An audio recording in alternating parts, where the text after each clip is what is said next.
Hello everyone, and welcome to Straight Chilling. Each week we watch and review a horror film for your entertainment. You can send all questions and comments to straightchillingpodcast@gmail.com, and don't forget to keep chilling. Yeah, we straight chillin', serial killing. 5 cold feelings on the mind, got you reeling.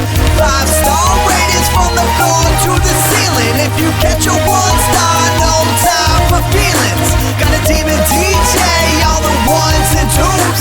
By the name Elzebub, so don't get confused. So grab a seat by the fire, roast them all in 2. And prepare to hear the legend of the Straight Chillin' crew. What up, nerds, and welcome to another Winona Ryder Die episode of Straight Chilling, the weekly horror movie review show where you chill and we kill, slice, dice, and chop up yet another horror movie. My name's Bob. I'll be your host for the evening. This is episode number 283, recorded Sunday, September 6th, 2020. Tonight we're talking about Beetlejuice from 1988, as was chosen by the three of us. Figured it was time to talk about some Tim Burton. Somehow we've been doing this show for 6 years, never talked about Tim Burton. Before we get into it, let me introduce everyone else on the show tonight. First up, calling in from Phoenix, Arizona, we got our boy Randy Gandy G. Landy. What's up, man? Hello, gentlemen. Hello, gentlemen. Well, hello. I'm still laughing about before we started recording, Rob called this movie Beetlemang, and I'm still giggling about that. I don't think that's such a deep corruption of the title of this movie. It's the Beetlemang. That was the original title, the working Big title. Bad Beetlemang. Beetlemang. You got to say it 3 times, and then he appears and fucks your shit up. Yeah. Last but not least, calling in from the Southern Korea, we got our boy Soju. What's up, man? What up? It's a shaboy. Come, Mr. Tallymang, tally me banana. Daylight come, bish me won't go home. What up? We got real life Harry Belafonte here. Wow. Dude, I head into spooky season and like the first week of like the autumn weather hitting and everything. And all I got in my head is this damn Calypso music all week. I've been singing that shit all week. I watched this like on Tuesday, every single day in the shower. It's daylight come, bish, me won't go. You work bish and mang into the lyrics of that. That is I always incredible. do. You are the guy from Old School, the band that plays in Old School. You remember that shit? Just working it in there, working in the curse words, your private curse words as well. I need you more than ever. That is what a just weird reference. All right. That's a level I aspire to. Heard that. Wedding singer who curses. What a level it is. It's a high Big bar. dreams. It's a real high bar. Rigatoni. Thank you, sir. All right, before we get into the review, let's tackle a little bit of housekeeping real quick. Another reminder, over on our Patreon website, we have our October poll pick posted. If you support us at the $5 level or above, you get the chance to vote on a movie we're talking about this October. The theme for October is classic horror movies, and the 3 movies you can vote between are Nightmare on Elm Street, Evil Dead, and Carrie, all the originals, by the way. Whoa, Bob, how are those numbers looking in the first week of September? Well, Juice, let me tell you, Nightmare on Elm Street is winning handily. Then we got Evil Dead. It's, got a handful of votes, and then Carrie's way on back in 3rd place. Okay. No De Palma fans it's 6 around. years in, and we've never covered Elm Street. Yeah, that's true. I don't want to say it's an oversight. All 3 of those, though. They're all classics. Yeah, That's are. why we picked them. That's the thing. We like to go with the weird choices, but that comes at the expense of the classics. So if you want to get our asses on the classics, you get in there and vote. Yep. Rock the vote, as they say. Vote. Yeah. You've got the vote. You've got until the end of September to get your votes in. If you don't want to hear us talk about Elm Street, cast your vote. Change it. Voting matters, people, in case you didn't know. Elm Street's just fine. There's no electoral college on Straight Chilling headquarters. That's true. It's all straight, one man, one vote. For sure. In other Patreon news, we do have one brand new Patreon supporter we got to give mad shouts outs to. big hey to Angela T. Thanks for signing up on Patreon and showing us some love, Angela. It makes all the difference in the world and means a lot to us. All right. And as is time for that straight chilling salute. As is tradition, this one right here goes out to Angela. Slap my ass! Go ahead and slap my ass. Go ahead. Just go ahead. If you have time, squeeze in a little ass slap. Just get in there. Go ahead. Slap it. Go ahead. It's fine. Good. All right. Yes. Thank you so much, Angela, for helping us keep the lights on over here at Straight Chilling. We got one last bit of Patreon news, that is. So we're going to be reopening the You Pick the Flick tier on Patreon. The coveted. So if you're unfamiliar, we open this tier once a quarter, and this is the only way the listeners can outright pick a movie for us to review on Straight Chilling. Any movie you want, you pick it, we'll talk about it. There's only 5 spots per quarter. This is going to go live Sunday, September 20th at 3 p.m. Eastern Standard Time. G baby, we're giving you. Looking at you.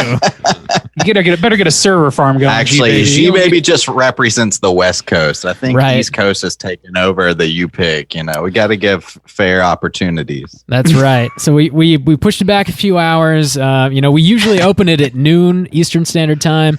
I guess that's a little unfair on Sundays. Maybe the West Coasters want to sleep in a little bit. That's cool.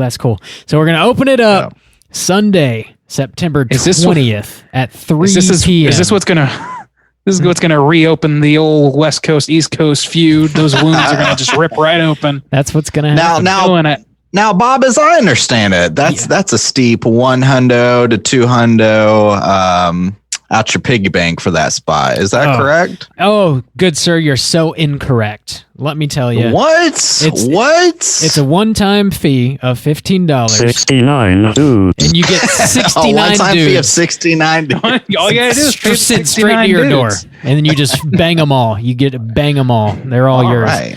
Wow. Wow.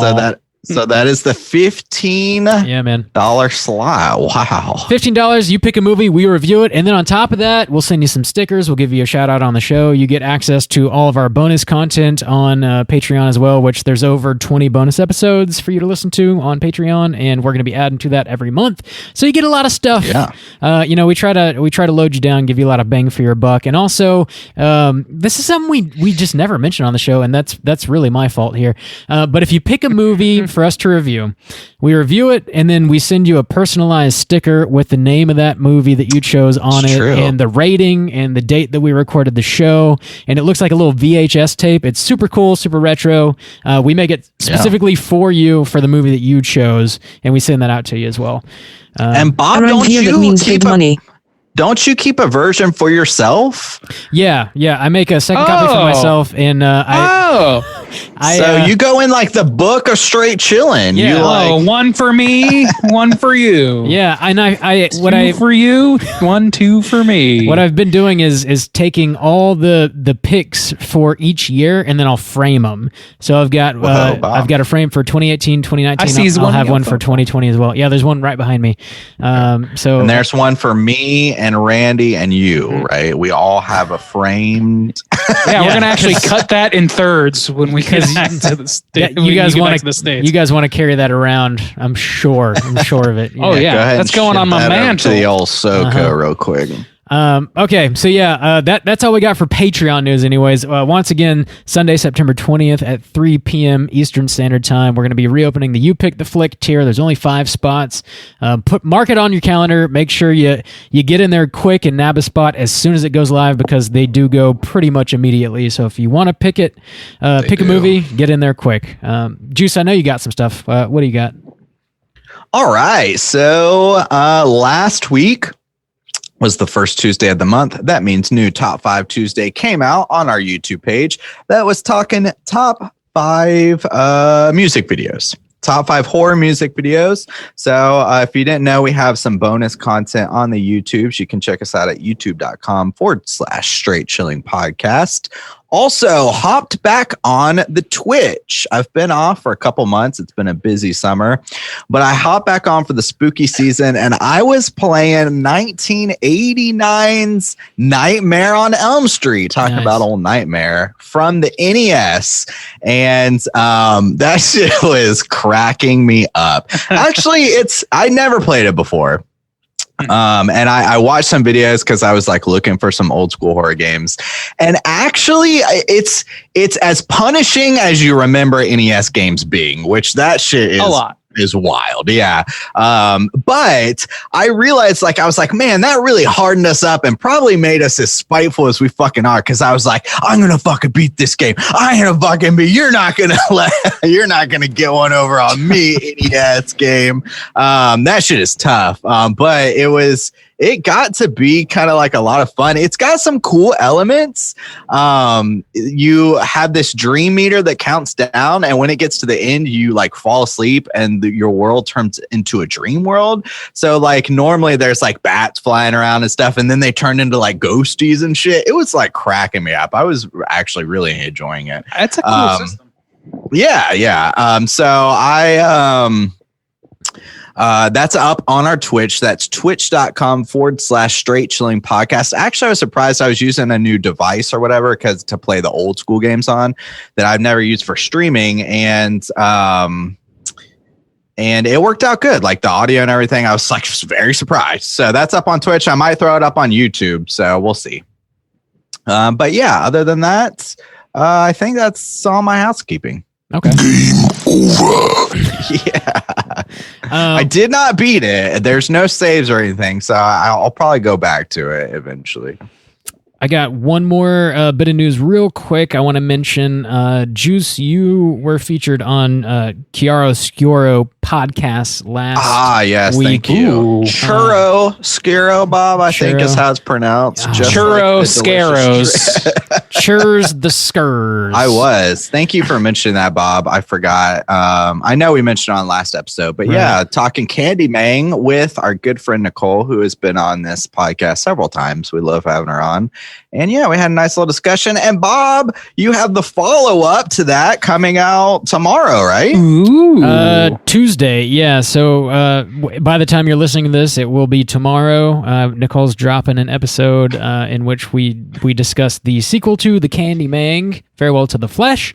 And then the following Tuesday after that, Randy's talking with Nicole about part 3 in the Candyman franchise.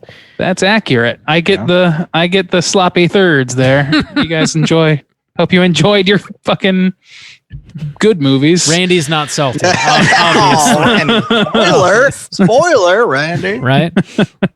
So make sure that you subscribe to Chiaro or Chiaroscuro, however you prefer to say it. Churro. However, you say it. Subscribe to that anywhere you get your podcast. Make sure you check out all Nicole's other episodes because she does great work. If you like us, you'll definitely like her. She's like smarter than us, so check it out. Yeah. You like it. We're a low like bar, and she just vaults right over it. She does, easily. So yeah, that's all the housekeeping we have, I believe. Let's go ahead and get into the main event here. We're talking about the Beetlejuice, and we're kicking it off with the back of the box. What's on the back of the box? I want to say that I actually also enjoyed Randy's Big Bad Beetlejuice reference. Damn, we got some throwbacks today. Oh yeah, nothing like Ghost Elvis couldn't solve with this movie. All right. Fucking Beetlejuice. Beetlejuice from 1988. This was directed by Tim Burton. Stars Alec Baldwin, Gina Davis, Michael Keaton, Winona Ryder. Just murderers row. I mean, the cast in this movie. Catherine O'Hara, who is fucking hilarious. This, I don't know, man. Everybody in this movie is just killing it, honestly. The plot synopsis, if you've never seen this before, is as follows. The spirits of a deceased couple are harassed by an unbearable family that has moved into their home and hire a malicious spirit to drive them out. Gentlemen, have you seen this movie before? Would you recommend people check it out? Randy? I'd be stroking. Yes. I've seen it, and yes, I recommend it. Short and sweet. I like it. Juice, what about you? I had seen this before. It's been a little bit, but not too long. I would recommend it. This actually was really nice. We kind of came up on this last minute a little bit. And I watched it on Tuesday, and it was actually the same day that the weather broke for kind of like the autumn season. And this was nice because it wasn't like hardcore horror. It's very kind of light. You could watch it with a family if you wanted to. It's very unique in its style, but it also is too very dark and gothic feeling. So actually it worked out perfect for me. I thought it was like a great kind of little introduction, and like with the weather change and everything. So yeah, if you're looking for something to watch with your family or with your kids, or just something like just light that you want to throw on that's like dark and kind of spooky but also funny, then I would highly recommend this. PG spooky. Yeah. Bob, had you seen this before? Oh yeah, I'd seen this very, very frequently. This movie is solid. Obviously recommend it. It's one of Tim Burton's I guess like cornerstone movies, sort of like helped him build his name. Definitely a fun movie to watch around the spooky season, and also I think it's a pretty good one to if you have a family, it's not super offensive. I think you could probably watch it with some kiddies in the room and it'd be okay for the most part. Fun for the whole family, so to speak. So yeah, definitely recommend The Beetlemang. Check it out. Yes. So fucking Beetlemang. Yeah, sounds like a hearty recommend from the Straight Chilling crew. Let's go ahead and drop that spoiler warning, and we'll get into the rest of the movie. Spoiler warning. That is so funny that we are all covering Candyman, sorry, and please, it's like the same kind of the same kind of rules as say his name. I want how to many team up. things does that apply to? Damn. Candyman, Beetlemang, Candyman, Beetlemang, Candyman, Beetlemang. Yeah, because always when I watch Candyman, I always think of Bloody Mary, of course. Bloody But Mang. I completely forgot Bloody that Mang. Bloody Mang. Beetlemang. God damn. Bloody Mang. Who wins in a Beetleman. fight? Candyman or Beetlebang? Who's it going to be? Who you got? Candy Bleak or Diggerdirk? Derp. All right, I do have a plot synopsis typed out. I'll blast this real quick. Blast it. All right. 5, 4, 3, 2, 1, go. Adam and Barbara Maitland die in a car accident, but continue I living... think it's pronounced Brabra. Adam and Barbara Maitland die in a car accident, but continue living their lives as ghosts in their quaint old house. Delia, Charles, and Lydia Dietz, a wealthy family from New York, move into the house and begin renovations, making it look much more modern. The Maitlands are very bothered by this and try to scare the Dietzes away so they can live in peace. After several failed attempts, they come across another ghost by the name of Beetlejuice, who advertises himself as a bio-exorcist, and he claims he can get rid of the Dietzes. The Maitlands are then advised by their afterlife social worker that Beetlejuice is nothing but trouble, and they really shouldn't use his services. The Dietzes become aware of the Maitlands and want to try and monetize their haunted house by selling a sort of haunted experience. The Maitlands have no interest in this and refuse to show themselves. At this point, family friend Otho, who is also an interior designer and spiritual enthusiast, performs a seance to conjure the Maitlands. It works, however, the Maitlands begin rotting away. Lydia becomes very concerned and conjures Beetlejuice in an attempt to help the Maitlands, and she promises to marry Beetlejuice in return for his services. Beetlejuice does end up saving the Maitlands, and just before he gets married to Lydia, he gets swallowed by a giant sandworm. The movie then ends with the Dietzes and the Maitlands living peacefully in the house together. The end. Well, la-dee-da. La-di-da. Well, la-di-da. All right. Yeah. First Tim Burton movie ever discussed on this show, which is That is kind of nuts. I know we had talked about covering Tim Burton as a pole pick or something, but I didn't quite realize that we just have never done it before. Well, I mean, it's his stuff's not usually straightforward horror fare, and this is definitely not straightforward horror, I wouldn't say. That's I mean, true. I would rank it as PG horror. It's got the spooky element for sure. It deals with death and ghosts and so forth, but I mean, like Rob said, this is a family-friendly feature here. Yeah. It's very much a haunted house movie, but it's like a cool spin on a haunted house movie. It's not just like, you're waiting in the living room and there's like a jump scare that's going to come at you. It's like very, like the ghosts are like just characters. They're full-blown characters that have like dialogue with the normal people in the movie. And it's just like a cool sort of spin on it. It's more of a drama than it is like a haunted house movie. It's more of a comedy than anything. It's more of a what? What did you say, Randy? It's a comedy. Oh, comedy. At its core, yeah. It's almost like your grandparents come to stay for the weekend and you don't get along with them and you got to figure out how to coexist or whatever. But it's spooky. You got a whole universe centered around watching this movie. Yeah. Okay. Yeah. All right. For sure. You imagined a whole different you to go through this with. Man, I would say this like movie, this is the era of like Tim Burton at his peak for sure. Oh, yeah. This is like, to me, in my opinion. Was this his breakout or... Because he did Pee-wee first, and that's certainly one of my favorites. But it was either this or Scissorhands that was his breakout, I'm pretty sure. Scissorhands was way after this, because this was 89. Yeah, it's true, because... 83, I'm sorry. Ryder was pretty young at this time, so... let's see here. I'm looking to find it. But yeah, so like this is definitely one of his seminal films. This is the one of the ones that people just immediately think of with him. It made his name in a lot of ways. So it's a very Tim Burton movie. You know what I mean? This is kind of like, this movie kind of establishes what that means, because he's got a very particular style, specifically visual style, I would say, more than anything else, because we've seen, him do a bunch of different things. He can do different kinds of tones and things like that. And he's got sort of like a gallows humor bent, but it isn't always that. And his visual style tends to still be you can still pick it out even in movies where it's not like the central point of view. You know what I mean? Yeah. And it's also a movie that has, as far as I know anyway, it's the first Danny Elfman score that I can remember like just knowing. And I just know this song. It's like one of the best scores ever. It's incredible. It's truly like moves this movie along, because if you like, I tried when I was watching it to imagine this movie with just a standard score, just like in my mind, rip the audio out of it and just have the dialogue. And it's just like, it's so different. Like it adds so much flavor to this movie. And it's a good, like, it's very obvious why he went on to have such a good career with Tim Burton in tow. For so long, and vice versa. So they work together to great aplomb.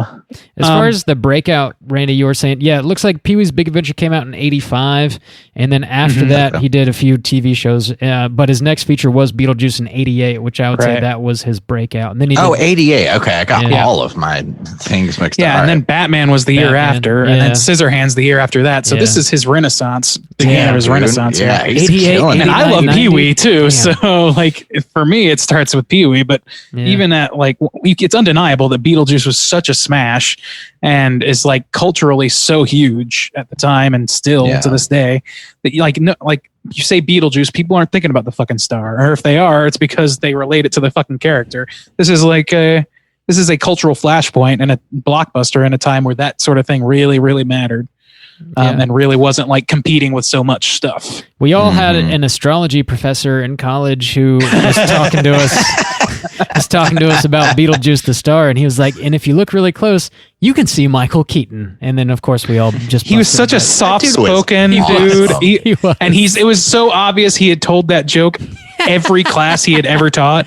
It's like, if you look close, you see Michael Keaton. Yeah. And then it's like, and then if you look, he's like pointing out the star Sirius. He's like, oh, there's a Milky Way joke. He's serious. Let's get serious in here. Let's get serious. Yeah. If he was like low key hilarious, if you weren't paying close attention, his jokes would fly right by you. Like you'd have to. It's really like pay if attention. Stephen Wright had told dad jokes only. It was like that. It's very, very good. I remember that so clearly. I don't know. I remember that way more than I remember anything about astronomy. Oh, sure. That is true. Yeah. I remember showing up and just signing your name on the list and then leaving immediately. That was a different professor, though. That was our astronomy lab professor. I was a different person back then. The good dude. The other one was not. But, he got paid. Yeah.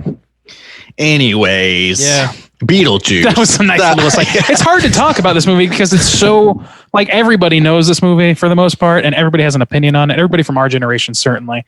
I would say from usually our generation. I would be curious outside of that though, because actually I think it might drop off a little. Oh, more it definitely as far as, does. like popularity of like Tim Burton films. I would say like maybe my guess would be probably Scissorhands and actually probably more of like the later ones, like Charlie and the Chocolate Factory, like the shit ones. Are probably more of his like well known to the later generation. Oh, I don't know, which is unfortunate. But I mean, yeah, I guess it'd be interesting to find out. But I mean, anything, it's not in its heyday, that's for sure. So it's harder. It's harder to come across for the younger kids, I'm sure.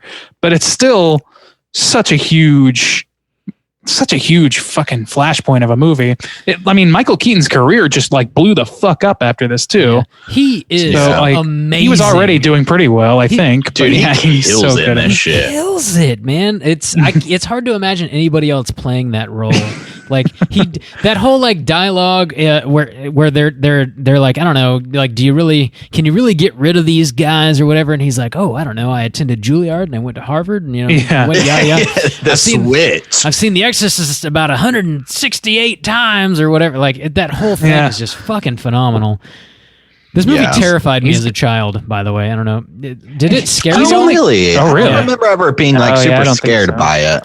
I mean, I remember feeling, oh, this is kind of a spooky movie, but I don't remember like being like afraid. I do like Beetlejuice, the character, is only in this movie for I think it's like 19 minutes or something like that. And it's not that long of a movie, so it's like it's not even a third though. It's not even a third of the movie that he's actually in, and he like so clearly stole the show from some already pretty stellar performances. I mean, you mentioned Catherine O'Hara, and she's my favorite in the movie because she like it's her or Otho. Like the two of them, I would watch so many movies of those guys. Oh my god, I love his kimono and shit. yeah, dude, it's the best. And he like that actor, he didn't do like a ton of stuff in person, but he's passed away now, but he did a lot of voice acting of a lot of like pretty remarkable characters, which I'll bring up now so we can talk about it. But like this is an embarrassment of riches in terms of performances. Here is the point. Yeah. The one scene that like really, really fucked me up as a kid is where Beetlejuice like first starts scaring everybody and he turns into the snake, and like the banister on the stairs is like a giant snake. That fucking scared the shit out of me as a kid, man. I can see why. It's fucking good puppetry in this. And it makes sense because it's Geffen Company, who also did Little Shop of Horrors and a bunch of other like feature effects. Now, see, stuff. I was about to say, to me, watching it now, it definitely feels dated, and a lot of it is from those effects. I thought a lot of it was like claymation, or it looked like, especially the worms and stuff, and like when they, I don't know, stop some motion. of it felt like clay. Yeah. It is okay. So a lot of it is stop motion, yeah. And it just didn't look so good to me. The worm to me looks like pretty rough. Sandworm, or are you talking about the sandworm? I'm sorry, the sandworm. And then the snake thing, like mixed bag, I guess. Oh man, I could not disagree when more. they change their faces like to the crazy things to scare them away, like that is still pretty good. But I don't know. It definitely, I think, shows its age a little bit and didn't hold up as well visually to me.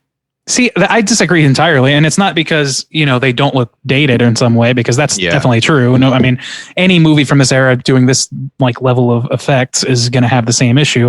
But the difference is that this has Tim Burton at the helm, and he is very much Tim Burtoning all the way through this fucking thing, all the way down to the effects. They are very much in his visual style. So to me, it comes off more as like artistic choice, even in things that they didn't really have a choice in. Like they didn't have the choice of CG, obviously, but we've also seen what he does with CG later movies, and it's not that impressive. It's not good. And I'd much rather see these fucking rubber masks and this like stop motion stuff, because to me it has a stylistic panache that is like perfect for his sort of like timeless approach. Like he kind of puts his movies into a timeless setting, even though this movie is very much associated with the 80s and there's a lot of like modern shit happening.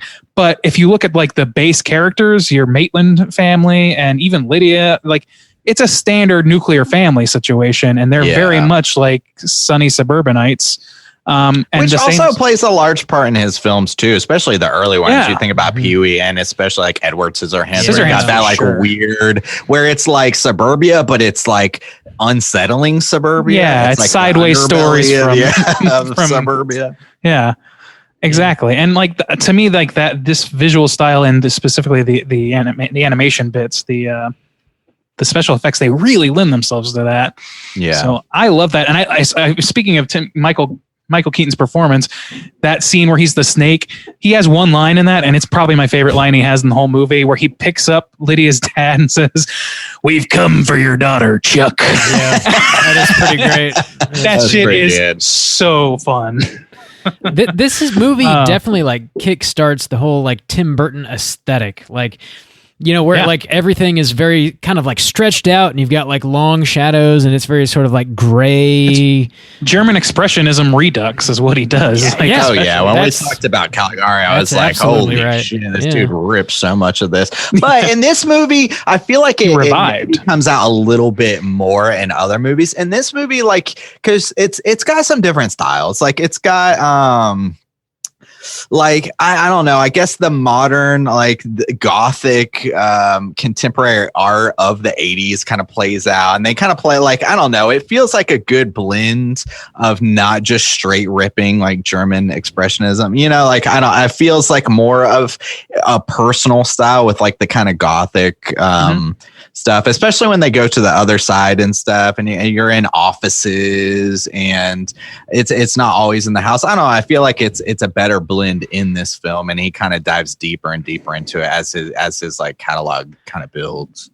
I mean, I don't know about that, because I think he eases off the gas with that stuff as his career goes on. Like, and not in every movie, but like I think this movie is so well established as that stuff that like he kind of like steers clear of it, and like he just did Dumbo, the fucking live adaptation of Dumbo, my Lord, which I have not viewed, but I've seen enough to know that he ain't going as ham as he was in this movie with the effects and the style. Yeah. Or at least not. He's, you know, even in like you look at Pee-wee's Big Adventure, there's definitely his fingerprints all over that. With like the claymation dinosaurs and all this shit, all the dream sequences or whatever. You can see that sort of like skewed doorway effect in at least 3 movies in his big renaissance that he had, but you don't see it that much later on. And I think it's because he felt like, I have to assume it's because he was trying not to use it as a crutch. That's what I would imagine, as, you know, somebody who creates shit for a living. Like, you don't want to just keep doing the same thing over and over again. You get bored of it too. You know, you want to, not that he hasn't done that. You want to do something different. Yeah. That's the thing, is that not that he doesn't do that in other ways, because played it out, because I mean, even got going in, like, he was still hot shit in the 90s, like Sleepy Hollow. And so, I mean, you get to a point where you're like, yep, that's Tim Burton. And even now doing Dumbo, like, you got a weird circus. I didn't see it, but just looking at the aesthetic, I mean, he hasn't strayed too far. But it's definitely like become more of a phoned in kind of thing.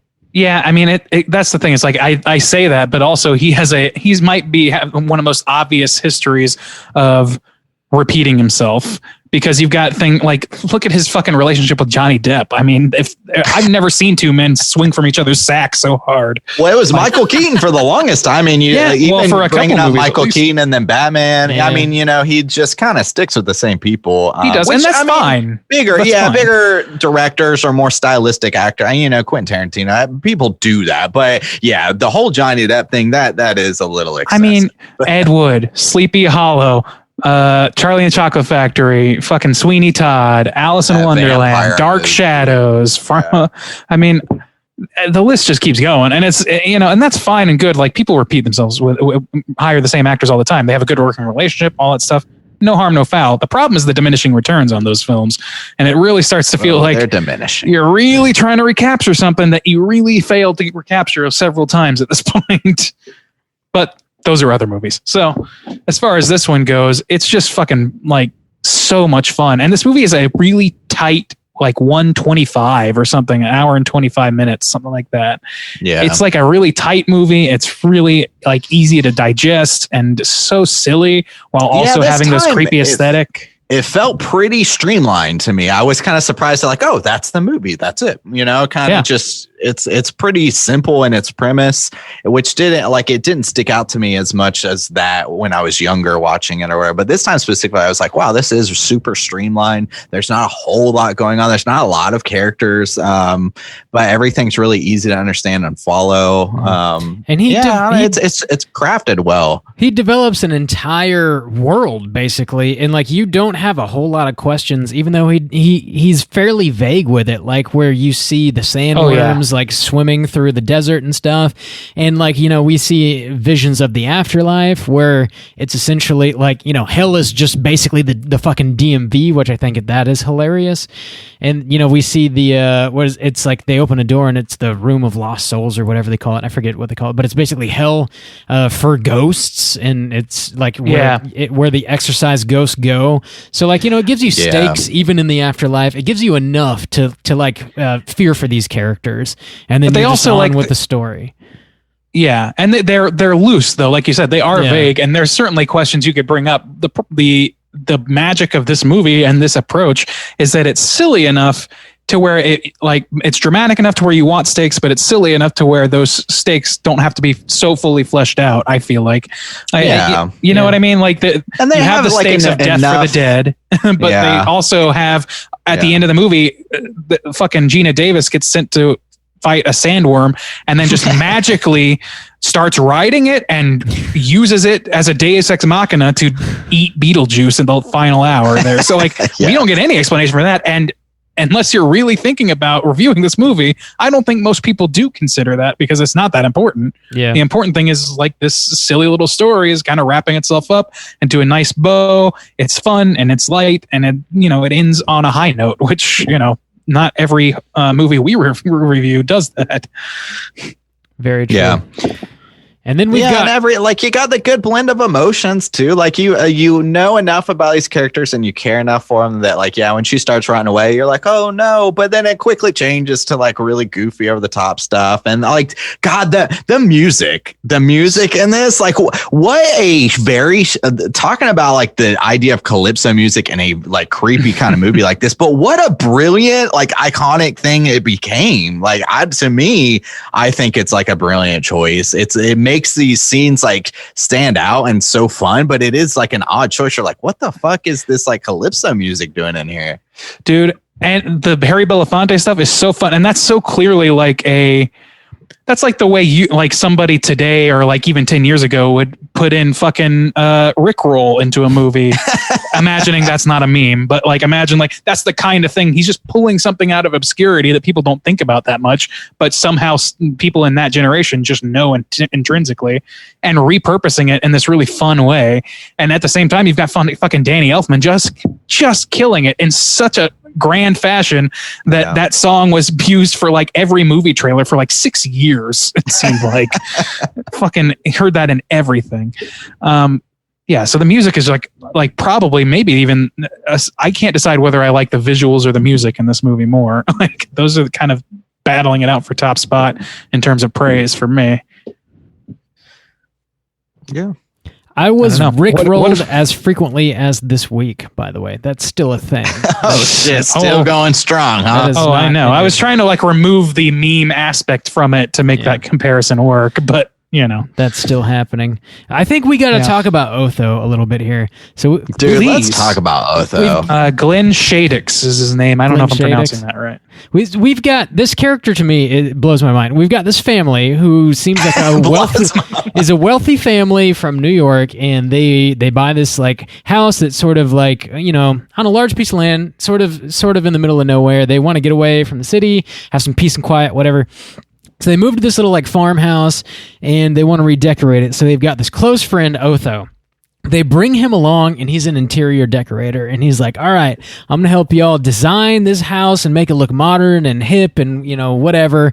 And so they bring this dude along and he's just staying with him and, they're going to like paint the walls and do whatever. Well, yeah. He's an interior decorator in the house. The wife, I mean, even the dynamic of like the family is very interesting because it's a stepmom and she is very eccentric, but she doesn't match the dad's personality and he wants wants like a nice quiet place to escape to. She is like an artist, but she's like very extreme in her like contemporary art. It's very dark and weird, which you would think that she would get along with the daughter because she's very gothic and strange too. Like none of them match the dad at all, but it's just a weird, cool like dynamic. I guess since it's the stepmom, that's, it kind of makes sense that they don't get along, but it's just, I don't know. I like the dynamics of the family for sure. I like the dad so like chill, but also kind of like money grubbing a little bit too. He tries to come up with this plan to like buy the entire town. It's ridiculous. To Robert Goulet. Otho is an interior designer, but then when the ghosts come into play, he is also like a mad spiritualist who can like do this fucking seance and like call ghosts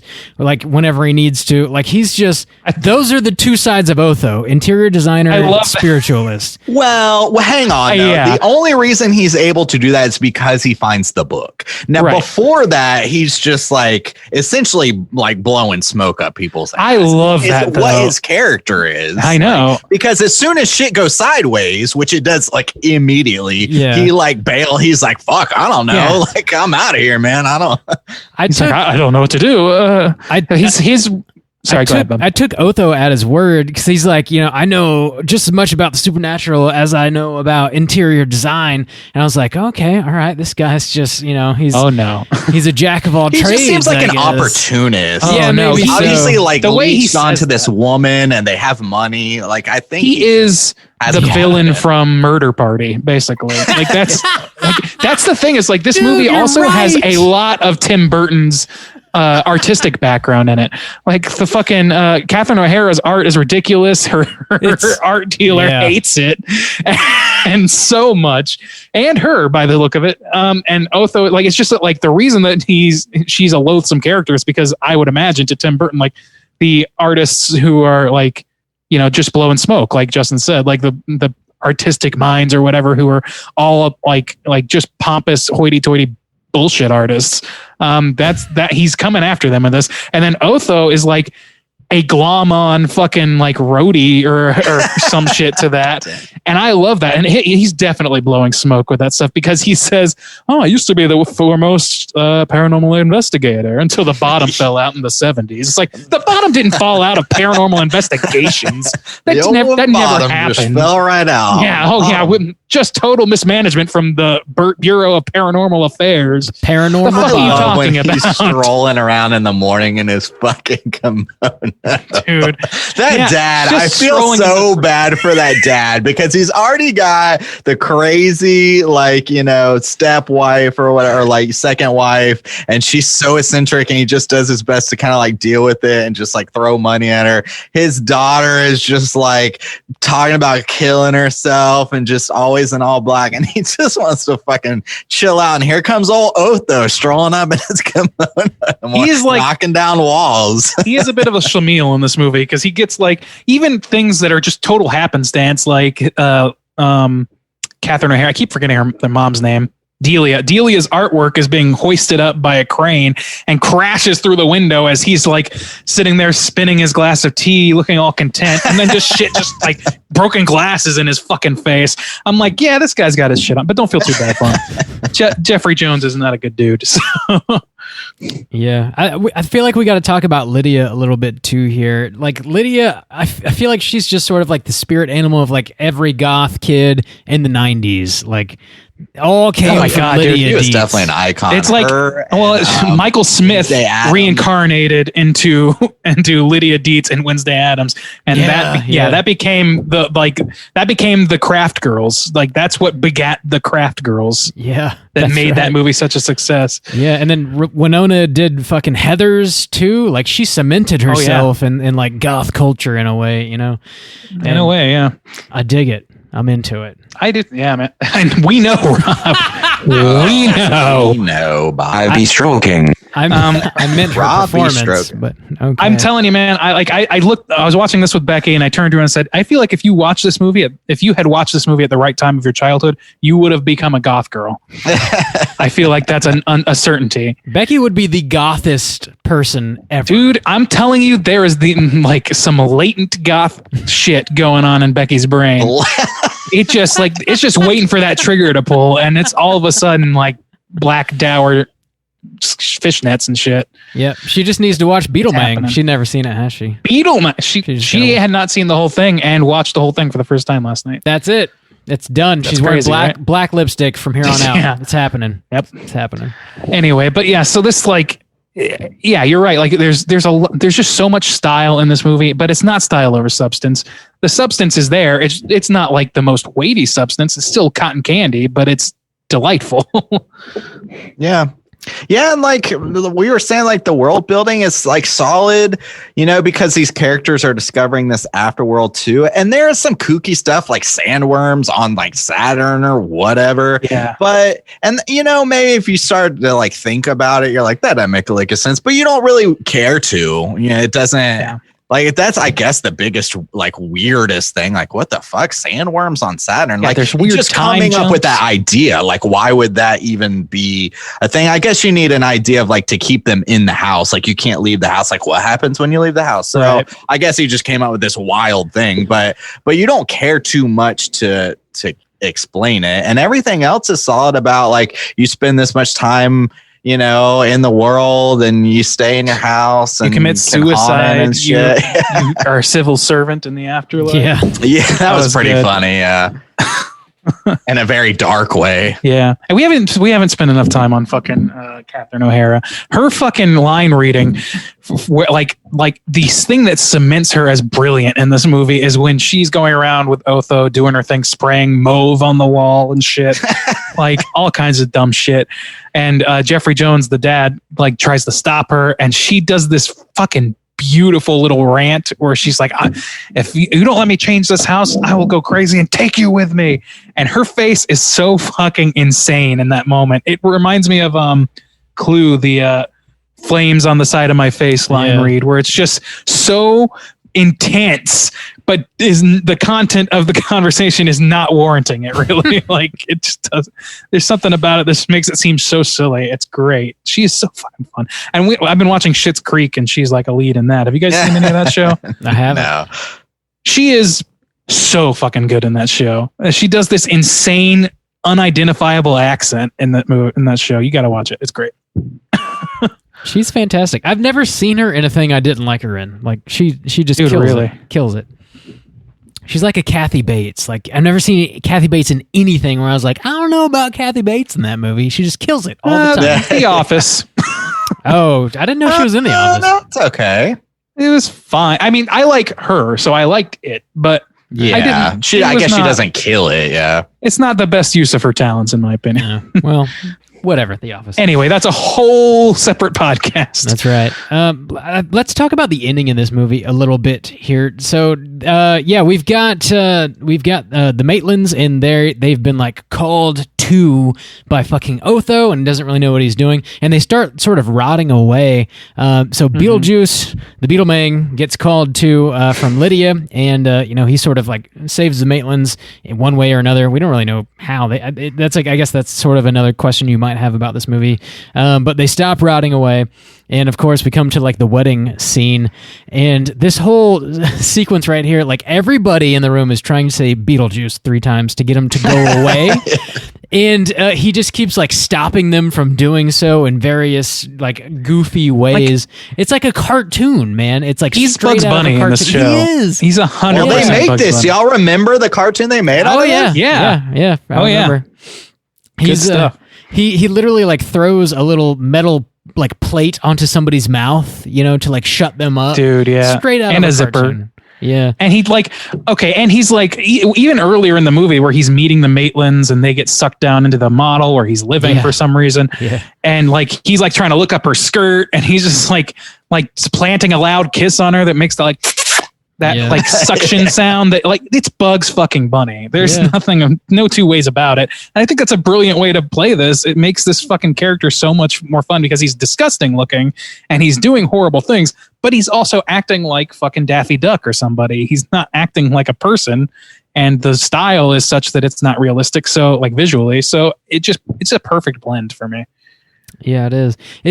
It's super goofy, and you have like the Bugs Bunny type comedy, but then at the same time, he's like, you know, grabbing his penis and like walking into a whorehouse and stuff. It's like, Dude, Yeah. crazy. nice fucking model. Yeah, nice fucking It's like the two sides of Beetlejuice are like, you know, he's sort of like being goofy and silly, or he is actually kind of disgusting and terrifying. He's eating cockroaches.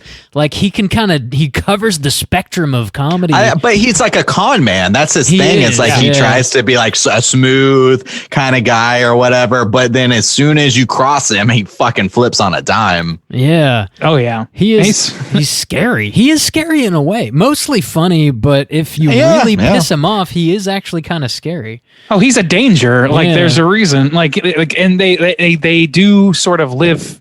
They make him live up to that in some ways, like where he's trying to marry Lydia, like because that's somehow going to keep him on Earth, like permanently or something.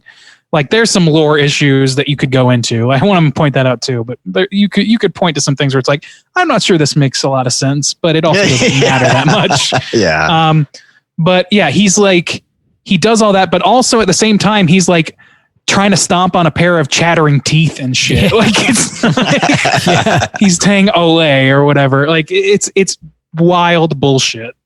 Well, and even Tim Burton to have like just to blend all these things, like you have this weird aesthetic that you know is not super popular at the time, and then to mix it with like there's so many different flavors in this, and it could easily have been a disaster, but it's not. It's brilliant. You have this gothic looking style, you have this calypso music, you have this like haunted house tale with these ghosts, but they're super relatable and they're friendly and like you care for them, but then there's this like weird demon guy, but then they also like go to space and shit. Like there's in an hour, like 20-minute film, there's so many seemingly opposing flavors. Yeah. They all blend brilliantly. They're unified by his visual style, is my opinion on that. Like, yeah. I think that like even in the quiet moments of this movie, even at like the very beginning of this movie where it's just suburbia, not even suburbia, but like just small town America, like look, it's still like this radically idealized view of that, the way that he does even on an even larger scale in Edward Scissorhands.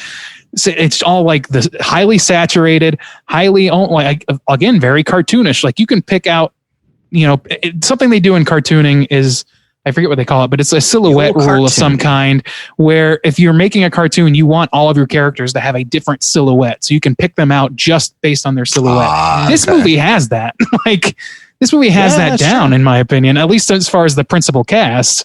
Like there's no way you're getting Beetlejuice confused with Jeffrey Jones, for example, or so, you know what I mean? Like you're not going to get Lydia confused with fucking Delia. It's got a really strong, striking visual contrast between these characters, both in color and like wardrobe and behavior.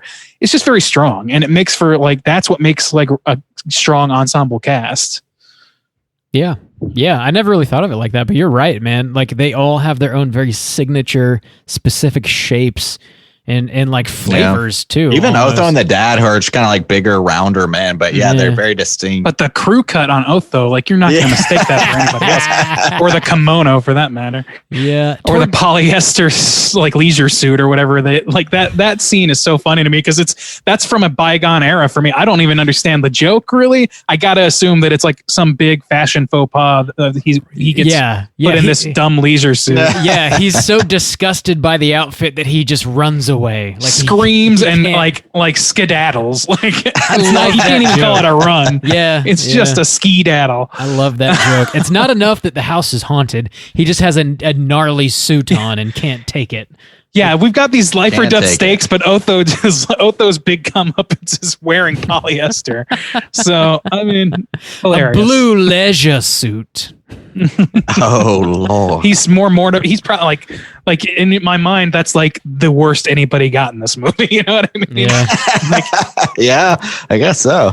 Nobody ever saw. Well, somebody Otho got again. sent through the ceiling. Well, no, I'm just saying like on an ideological, like I feel yeah. I feel like for him that is worse than what anybody else got out of the deal. They broke Otho. He's done. They broke Otho. He's broken.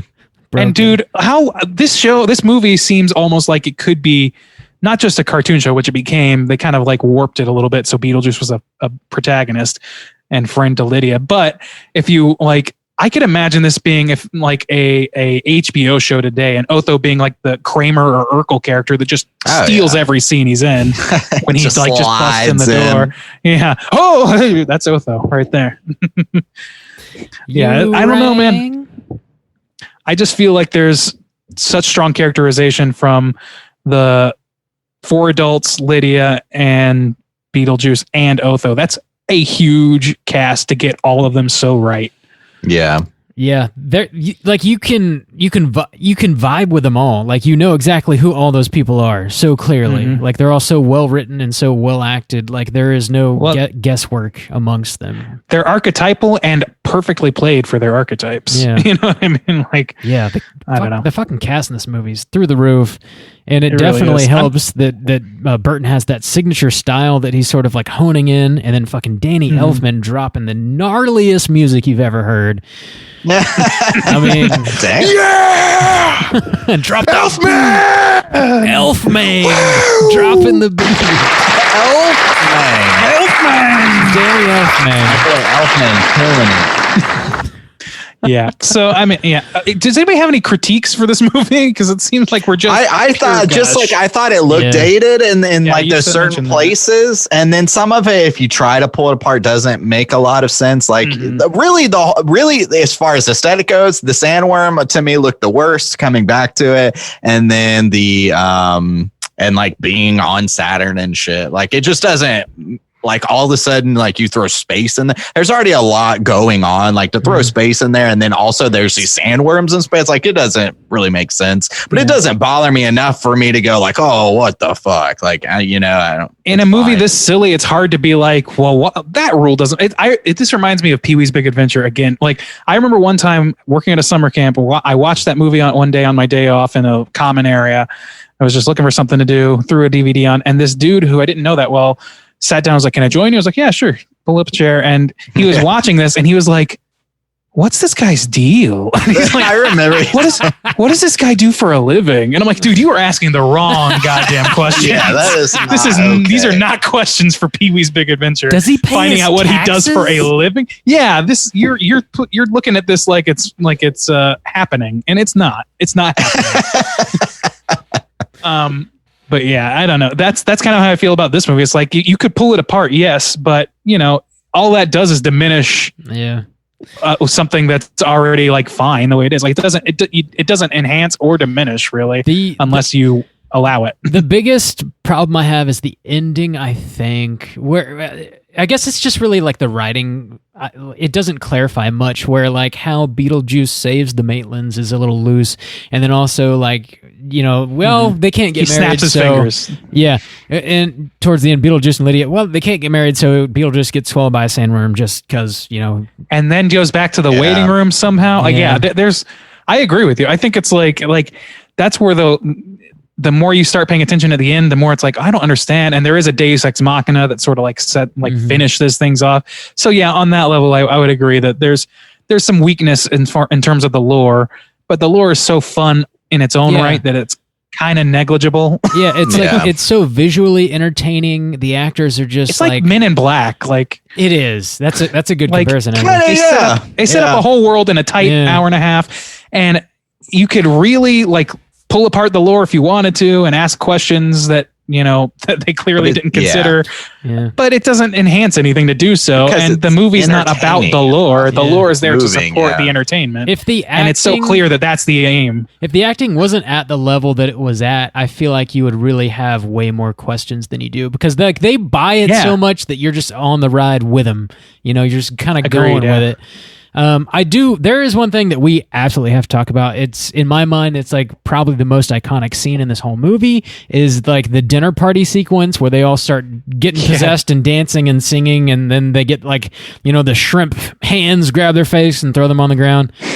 That shit is classic. That shit is so good. You could just watch that on repeat. Yeah. I remember them playing that like at pretty much every Halloween Horror Nights I've ever been to. They have like a big video showcase thing that just shows off a bunch of horror movies, and that's always in there, even though, like we said, this movie's horror adjacent at best. Yeah.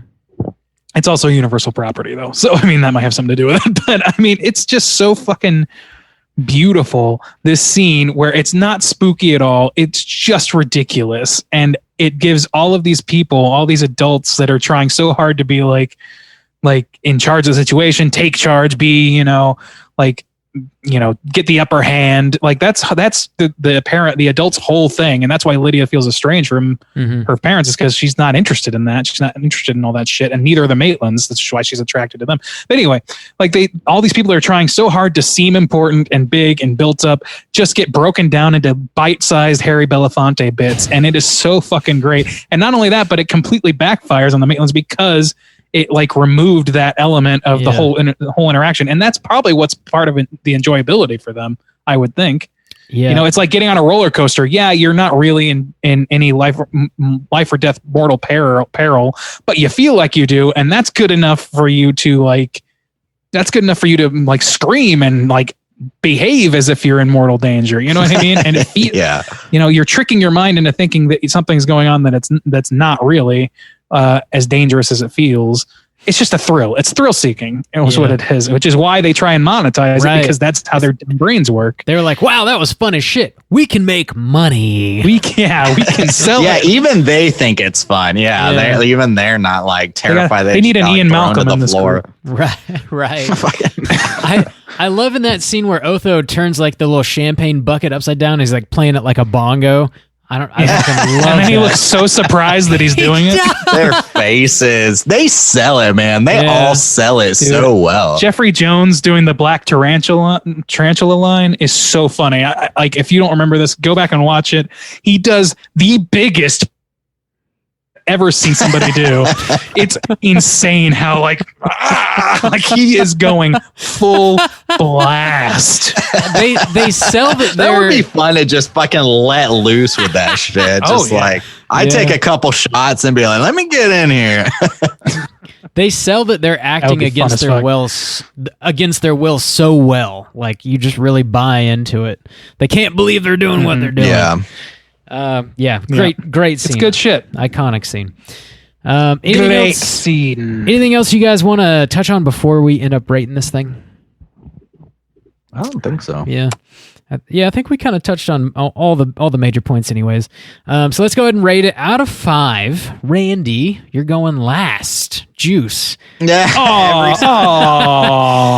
Juice. How you feeling about Beetlemang? I like it, man. It's good. It was refreshing. It was nice to have this light, kind of not really horror, but just kind of spooky goodness come in. And it's not even like Halloween or anything, but actually it's pretty sunny outside when they go around and stuff. So it's like this seasonless, timeless kind of spooky going that's part comedy, and it's just all over the place. It's a very special dish. Like I said, the flavors, it feels like just these things that don't really make sense, but they come together really well. It's not perfect for me though. The Burbs, it kind of comes to my mind when I think of this movie. It's very kind of in the vein of the Burbs kind of. It's not perfect, but I don't know why. It's one of those ones where it's just maybe it's a little dated, it's slim, but actually the acting's really good. And there's not a whole lot to knock it on, but I feel like I just don't want to give it a perfect 5. I'm not exactly sure why, but it's still damn good. And I'm going to give it a 4.5. All right. 4.5 from Juice. Randy, you're still going last. I'm sorry, my Get the fuck, man. Why are you teasing my ass? How do you think What do you think about old Beetlemang? Beetlemang, dude, I'm pretty similar to you actually. Like watching this movie is a lot of fun, and it's one of those things that I've seen on repeat, and you don't ever really tire of it. It's just you're always along for the ride, and like Michael Keaton selling it, the whole cast is selling it. As soon as that Danny Elfman score kicks in, you're just like you're on the ride. Like you're strapped in. It's fun, it's silly, it's goofy. Yeah, you could pick the plot apart if you wanted to, but it's not really like what the story is there for. It's not a Christopher Nolan movie, it's Tim Burton. Whoa, Bob. It's more about the aesthetic than it is about like, an airtight plot. It's I don't know, man. It's just one of those things that like fucked me up as a kid, and now I'm just able to enjoy as an adult. It's not perfect. I think it's early Burton where he's like really gathering his steam, and he sort of tightens his style as he goes, and I think he refines it, and it does get better as he goes, and then if you go too far, it just totally fucking falls apart if you follow his filmography. But this is where it really really starts to crystallize, and I think that's really neat. But I'm gonna land at a 4.5 out of 5 on this as well. Okay, all right. Randy, it is finally. Oh your turn. no! Don't come to me. Finally, your turn. How you feel? And our guest before Randy. The Beetlemang himself. Beetlejuice. Michael Keaton. Beetlemang, here he is. So this movie's great. I had an experience with this movie where I have seen this movie probably 24 times. I've seen it a bunch growing up, several times as an adult within the last probably 3-4 years, but I'd given it a break. Like I hadn't seen this movie in probably that 3 or 4 years. And I think that was actually a good thing for me because for a while there it was like, I just know this movie too well. That feeling where it's just like, I just kind of know it too well.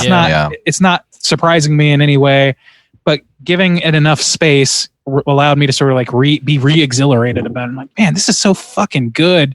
And just watching these actors at the peak of their game, Tim Burton takes huge swings in this movie with his style, with his approach. And some of them don't necessarily land, especially when it comes to like plotting and the writing and the lore and those sort of things. And that's what I think we kind of agree that that's probably the weakest element of this movie.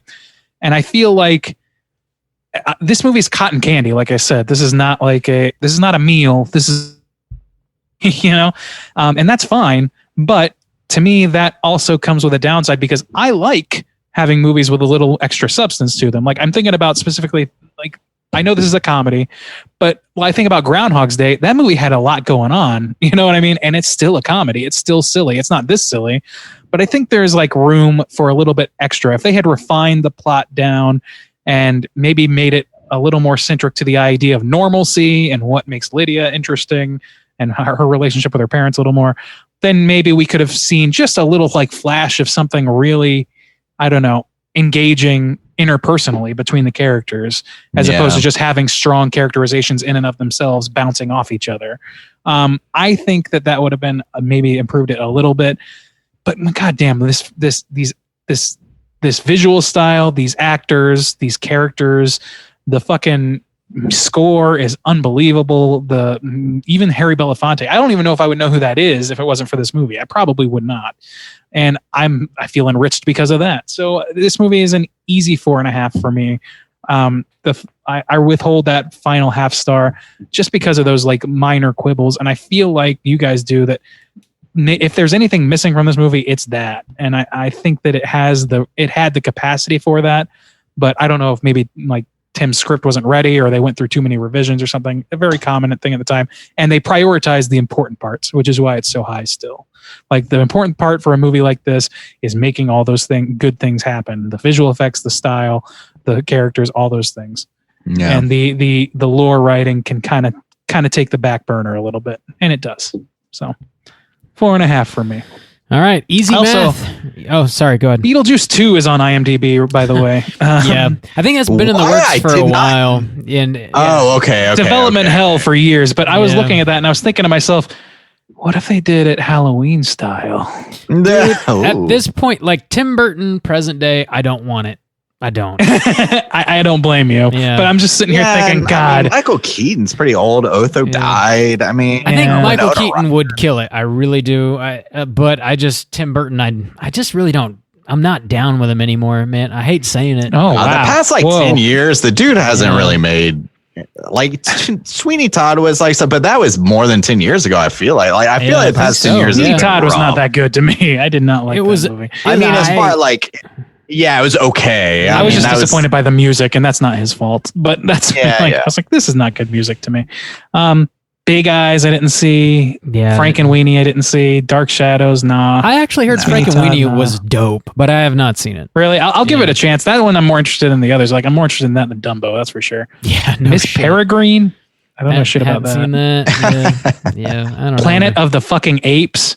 But then you start. That's when you like. My lord, dude! Yeah, but then right after that was Big Fish. I like. And then Big right Fish. before that was Sleepy Hollow, and before that was Mars Attacks. So that's like Planet of the Apes really fucked this guy's whole brain up. I think. Yeah. And then it was all downhill. Mars Attacks fucks. God, I love that fucking movie. That's a good. That's movie. a good use of CGI for him. Yeah, true. Like, and that operates on the same level this movie does, where it's like it does not matter that Jack Nicholson plays two entirely different characters for no reason. No, it does not matter. It's great. And none of this that like what's their motivation? Who gives a shit? They're killing people. They're killing people. It's so good. That was my impression. Yes, indeed.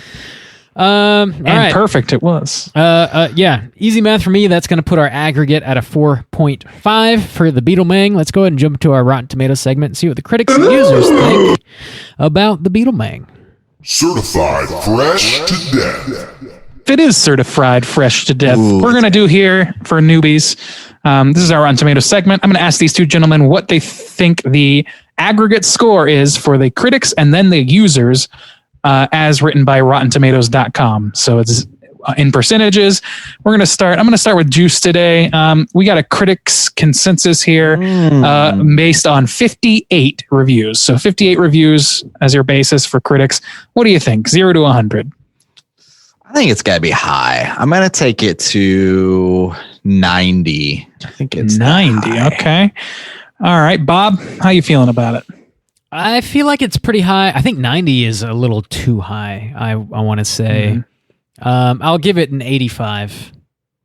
85. Wow. You know, somebody came real damn close with this one. Just one off, and that person is Bob. Real close to the money with 85. What was the number? What was the number? 85. Oh, I nailed it. I thought Bob said 85. He nailed it. Yeah, I'm sorry. I misspoke. 84. Okay. I was like, 84. wait, what? 84? Sorry. Okay. Whoa, Bob, a ding-a-ling. Close to a ding-a-ling. Close. Very close to your ding-a-ling. So close. Wait, okay. Bob said 85. Because of the implication. The number's 84. I said 85. I was 1%. Okay. It's 84% on Rotten Tomatoes. Rob said 85. Yes. Thank you. Very close. In order to avoid this, I'm going to need one of you guys to do this. 69 dudes. Do this. Just do 69. We'll make it easy on ourselves. Our critics' consensus reads as follows: brilliantly bizarre and overflowing with ideas, Beetlejuice offers some of Michael Keaton's most deliciously manic work and creepy, funny fun for the whole family. I don't know about ideas. I guess. Yeah, there's a lot of cool stuff. The world with the that he afterlife. builds is pretty cool. Yeah. Okay. Yeah. Thinking about the afterlife, but like, I don't know. And the fact that, when I like, hear there's that, a I'm thinking of like contractor. ideas that are like. Yeah. I thought like the idea of a bioexorcist was pretty Yeah. funny. That's Like pretty just cool. that Yeah. idea. Yeah, I guess that's true. It's like a flip on its head. It's not the worst description in the world. We've definitely read worse from the critics. True. Why don't we go over to that audience score now? And Bob, you can start us off. What do you think the audience says? There are 916,000 plus user ratings. Damn. For this movie. That's a shitload, man. So I'm gonna say it's a little bit higher than the critics. That's my gut. I'm gonna go with 86. 86. Juice, what are you feeling? I'll go a scotch lower with an 80. 80. All right. Not quite a dingling this time either. 2 off for our boy Juice. The actual score is Finally, Bob's been on 82. fire. All right, 82. 82%. So a little bit, like only 2 points lower than the critics. So it's we're kind of minting the people a little bit. Everybody's like loving it, but not completely Not in love perfect. with it. Yeah. let's read a negative review here. An overly ambitious special effects comedy, obviously influenced by the success of Ghostbusters. Thank you, Gene Siskel. I don't understand why those are negatives. Yeah, what? Overly ambitious. I don't know, man. 2 out of 4 from Gene. Whatever, Gene. What? Whatever. Yeah, Oh, Gene. he tried to do a lot, and there was this other movie that did well. Fuck it. Yeah. How dare this movie do similar things to another movie? Yeah. Yeah, it's not that similar. But he's probably right that like the horror comedy aspect it had to be trailblazed by a movie that was a little bigger in terms of name value. Tim Burton's stock himself wasn't quite as large as those ones, but Yeah. it seems like a natural transition. I mean, it does make sense. Yeah. But yeah. All right. Let's go ahead and get into some trivia. You got some trivia there, Juice? I got a scotch. Let's do it. It's totally time for trivia. Like a decent amount of trivia, but we'll see what we can cover. So we were talking about Michael Keaton and like how much he kind of killed this movie. It says Michael Keaton ad-libbed 90% of his lines. That makes sense. Wow. That's awesome. Yeah, That makes sense. That's wild. I know he ad-libbed his the first appearance where he's on the commercial or whatever, and his like outro song is just nonsense. It's just like, "Ow, eat your dog," and just like ridiculous shit that means nothing. Yeah. I keep the subtitles on like most of the time just because it helps me decipher shit. And so I'm watching this, I'm like, man, that makes no sense. A fucking Backstreet Boys song makes more sense than this shit. It doesn't make any goddamn sense. And it's funny as fuck though, because he's just doing like this really big over the top thing. And it's Michael Keaton. My God, the man is so enjoyable to watch be insane. Like Multiplicity is carried by that man. Dude, I love Multiplicity. I fucking love Multiplicity. God. So, and also according to Michael Keaton, this is his favorite film that he's done. That makes sense. I mean, they gave him a lot of freedom, a lot of silly freedom, and he just killed it and got universal praise. What's not to enjoy about that? Yeah, absolutely.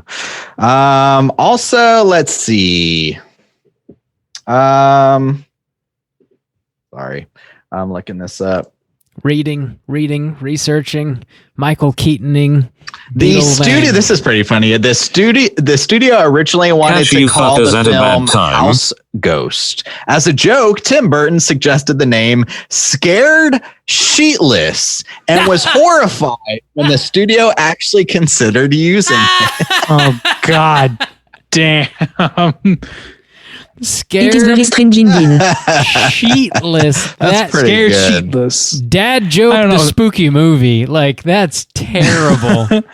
Dude, I mean, but the name of the movie is still Beetlejuice. So, I mean, Yeah, but I it's mean, Beetlejuice. it's the name of the character, whatever. Tell me why get it. it's the name of the character. Tell me why. I couldn't. Well, it's iconic now, though. Everybody knows yeah, it is. Beetlejuice. Who's to say that Scared Sheetless wouldn't have been? The name of Ghostbusters is Ghostbusters. Well, that makes Like, sense to the it's- movie. Like, Scared That's true. They're Sheetless. busting That doesn't ghosts. make Busting sense. makes me feel good. It makes me I feel know, busting makes you- good. I'd be Randy. stroking. Look, I'm just saying, Beetlejuice as a name is like it's a weird choice. It worked, obviously. Obviously, it worked. But I mean, there's nothing to say that a silly name won't work. Is all. I'm If saying. Michael Keaton's character was sheetless, then I guess that would make sense. Scared sheet. Well, they have sheets at one point At one as point. ghosts, But they are and not then they remove the sheets. sheetless. Well, I guess they eventually are sheetless. They become sheetless. They become scared sheetless. Well, touche, Randy. Oh, my Lord. Around here, that means big All money. right. According to Michael Keaton, the Beetlejuice character was described to him by director Tim Burton as having lived in every time period, but no time period. Keaton used this as the jumping off point to create the character with such features such as a shock hairdo, mold makeup, and large teeth.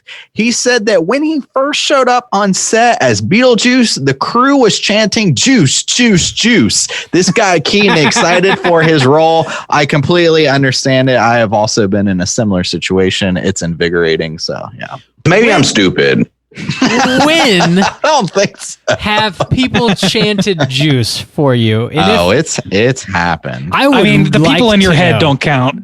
If that Like I'm sure you would, Rob. Remember that it's all in your head. If you have been in a situation where people were chanting juice for you and I wasn't there, that would blow my mind. Dude, I'm rooting for you, though. I hope you get your juice chant, buddy. Me too. Go for it. I want it to I happen. think nobody has ever chanted juice before, Rob. You don't think that's ever happened? For you? No.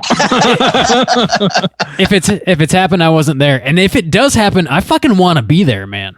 Just the streets of Seoul, just walking down, his whiskey drinking ass. Juice. Just kicking. Yeah. Doing cartwheels. Just there he is. There. Juice. The streets of Seoul. That's on my drunken night. There he is. Juice.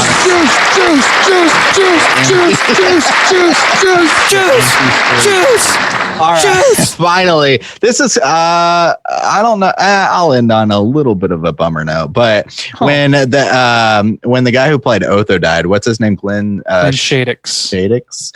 When he died in September 2010, so 10 years ago now, actually September. Wow.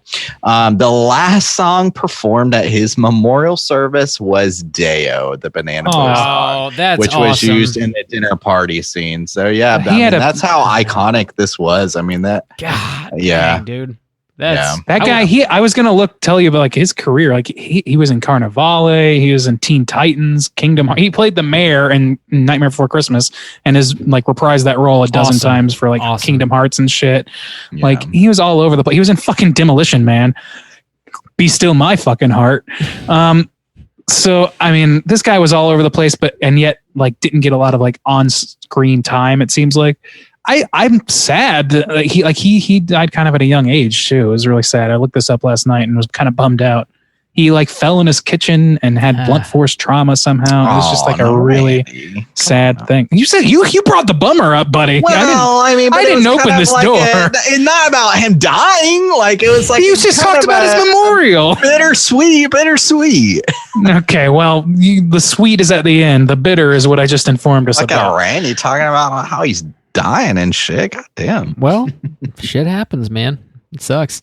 That's a beautiful way to send him off, though. That's kind of poetic, man. With Deo, that's like, I don't know. It's weird to envision that song being sad, but that would be very, very sad. Yeah. But at least we had him for as long as we did, and he was as influential as he was. Man, he left his mark for sure. Here's one for Glenn. Pour it out. Pour it out. All right. I think that's good on the old trivia. Well, that leaves us only one thing to do. We gotta go hunting for some cooters. Hunt them down.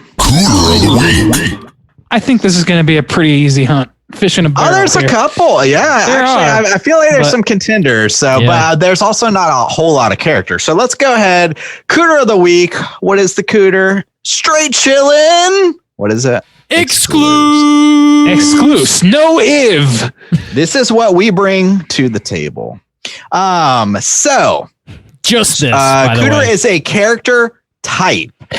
They have to hit 3 of these 5 points to be considered a cooter. Of course, we are looking for the top cooter this week, cooter of the week. The 5 points are manipulation, smug arrogance, sexual deviancy, overall look and attire, and overall patheticness. Boys, who are we sending to cooter court this week? I mean, we got to send like the obvious choice, which is Beetlejuice. Right. Okay. Beetlejuice. Yeah. Randy, name me one of his points. Okay. Certainly sexual deviance. Let's start with that. Okay. Let's start. I mean, it's on a cartoon level in some way, but he is looking up Gina Davis's skirt. He's making out with her. He's asking her husband if he has a shot with her. Yeah. It's pretty deviant. I don't know, man. Trying to cuck a dude to his face is pretty fucking deviant to me. To his he's got the look. The man's got mold on his face. I mean, do we need to add anything to that? Yeah, I mean the vertical stripes. Yeah, It's in keeping with the aesthetic of the movie. Yeah, he's dead. He's not out of the ordinary within his ilk. But. He does, however, like he could comb his hair. He doesn't. Oh yeah, he also wears like an insane leisure suit, or not leisure suit. Excuse me, insane like old style like tuxedo thing. Stripey, yeah. Like who's wearing that? Nobody's wearing that. They're ridiculous outfits. I mean, if you play in a ska band, you might wear it, but he doesn't. So I don't know. It's all checkers, buddy. You can't pick it up in stripes. It's close. Manipulation out the ass. He's got that. Got it in spades. He does. He does. He also has, let's see, manipulation. Certainly, he's manipulating a child in order to marry her, and then which benefits him through some lore specific thing that I wasn't quite clear on ever in my life. Yeah, that was pretty loosey goosey. But so he does that. He pathetic. I don't know that he's really pathetic. He seems very capable of everything. Really. He's good at his job, I guess. He saves them and everything. Yeah, he lives up to his end of the bargain. You got to give it to him. Yeah. And they don't now actually. At the end, does he get a little pathetic when he gets his head shrunk in a little bit? Yeah, he's still trying to game though. I don't know. He's still trying to swap his ticket number with a racial stereotype of some kind. I guess it is a little bit pathetic because he's always trying to game, but he always loses, which is a little pathetic. That's true. Yeah, I guess so. I don't know. I think that's probably his weakest point. Because his other big one, which we haven't mentioned yet, is his smug arrogance, which is way up there. Oh yeah, it's big. He's got between sexual deviance and smug arrogance. Yeah, but again, we've come to this before. He's like backing it up though, because he's like pretty good at his job. Or until it's time to get eaten by a sandworm or whatever. Well, I don't know. They always interfere, I guess. He always does his job well, but he doesn't help himself well, I guess, at least within the context of this movie. That's true. But he manipulates situations that gets him out on to take his shot. So I guess, I don't know. It goes both ways on that. But I think he's pretty fucking arrogant. Like he's at least talking himself up because he's basically being the salesman for himself for most of this movie. Yeah. Yeah, I would say he's got a solid 4 out of 5. I would agree. Yeah, he's Cooter material for sure. Yeah, that'll get. So you who there. else we got? Juice, you said we got some others. Why don't you let us know what you're thinking? Otho, we gotta throw Otho in there. Smug arrogance. I'm throwing that one on first. So smug arrogance. Dude thinks he's like hot shit in the realm of goes. He thinks he's the best fucking interior designer, and even that's questionable. I mean, oh my god, dude! Because he's convinced this woman that he is doesn't mean that he is. He has them put up a wall that has no other walls on it. Just on his patio. I love that. That porch is insane. I love it. That porch is pretty nuts. It would be a good party house, though. I got to give it to him. Dude, I want a friend like Otho, to be honest. Just to hang out with on the weekend. Me too. Even though he's a little gotta pay him though. That's the thing. He's only around because he's getting paid though. He's a social climber. He's a lit. A lit. We need more patrons, guys. We need so we can hire our own entourage featuring Otho. I got an Otho to pay here. Interior designer / spiritual enthusiast. We've got him on fucking retainer. I need somebody to make pithy comments about my outfits all day and then summon ghosts. I need that. I will pay. Pathetic. What else does he hit though? The polyester thing, he gets pretty pathetic. And he's totally full of shit. Which he's a leech, man, which is pathetic. He's and leeched on that's his manipulation too. That's like tied together, I would say. Yeah. He's manipulating people for his pathetic need to live up to his arrogance. No sexual deviance. It's not there. The kimono. The kimono. It's on the edge. I would say haircut. I'd say between the haircut and the kimono. I think I think it's a light point for him, but I think it's a point for him. I think it's enough. I think it's maybe a half point. It doesn't look like super, super weird, but I think the amount of importance he places on his appearance kind of gets him that point. Mm-hmm. I think paired with his smug arrogance, I think the two paired together really kind of like accentuates like the look. Like if he was just walking down the street and you didn't know how cocky he was, he'd probably let it Yeah, I go. think you're right. I think maybe that's more of an affectation. I feel like the kimono, like, look how trendy I am. Like, That was it so ties into fucking that. funny. Holy shit, that was funny. Yeah, I don't know. I think that's a lighter point for him, if a point at all. But I think it does. Like, it's all kind of tied up for him in his arrogance and manipulation. Yeah. More than anything else, he goes toe to toe with Beetlejuice for smugness, I think. But on his other points, I don't think he ranks quite as high. I mean, his manipulation is really more social climber. Definitely because of the sexual deviancy too. Beetlejuice definitely is Cooter of the week, but I think Otho's a solid non-villain Cooter. Yeah. If there was no Beetlejuice in this movie called Beetlejuice, he would be ranking pretty high. I think he would definitely be the guy. Yeah. Is there anybody else? I mean, you could kind of place some of the, like, smug arrogance. Pretty much any adult in this movie that's not the Maitlands has a level of smug arrogance going. Pathetic. I think that Delia is a little pathetic with her artwork. She gets told off by her own fucking art you dealer. feel a little bad about I feel it 'cause bad you know for her, yeah. how desperate she is, especially the dinner scene. She's like, we're not going to talk about that. Or she even says, like, we're going to pretend to be a happy family or whatever. Yeah. Like, she's definitely like, She's sleeping with Prince Valium and shit. Like, yeah.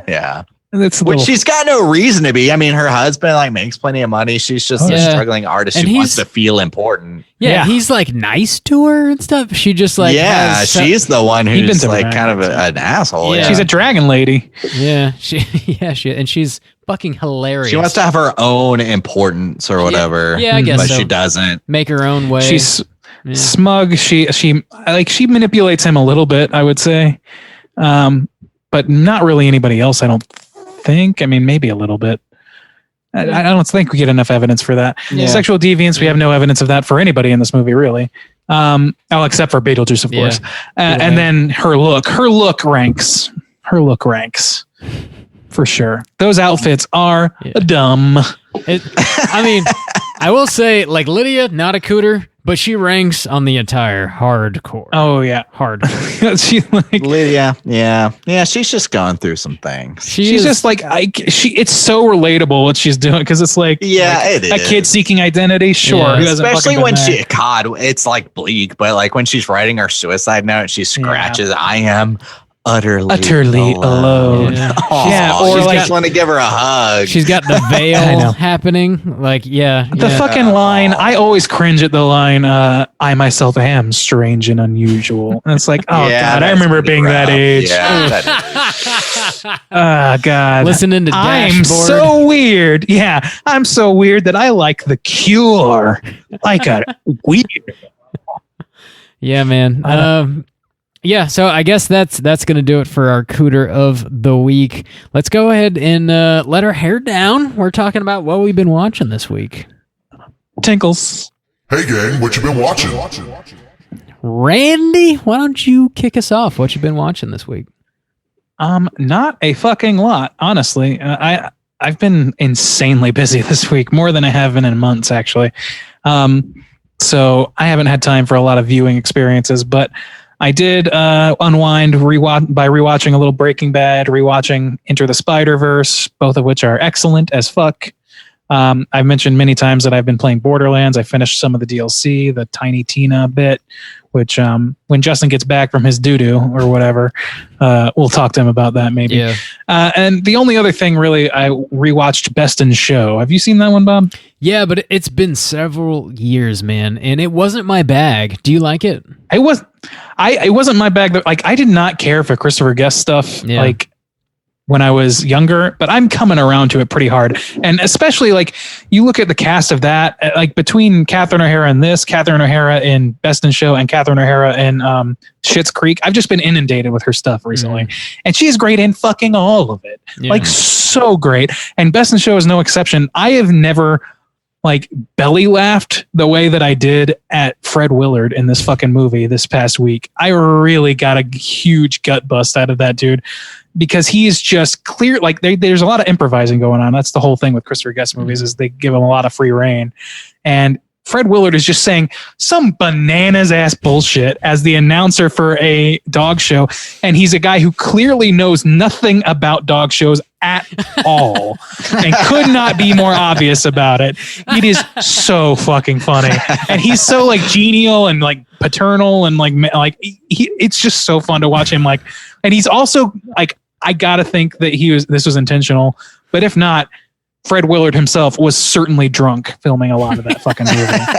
He sounds drunk. He's like just kind of shooting. It's like you walk into it's like his character is a guy you meet at the bar, and it's just like wants to talk your ear off about something or other, and he's talking to you about your job, but he doesn't know shit about your job. He's just talking to you about whatever. He's like, so tell me, what do they have to feel in the undercarriage like that, and like just shit, like crazy shit. That's not a good impression. That's not an impression at all, really. But God, I love that. Anyway, I've gushed about Fred Willard too much.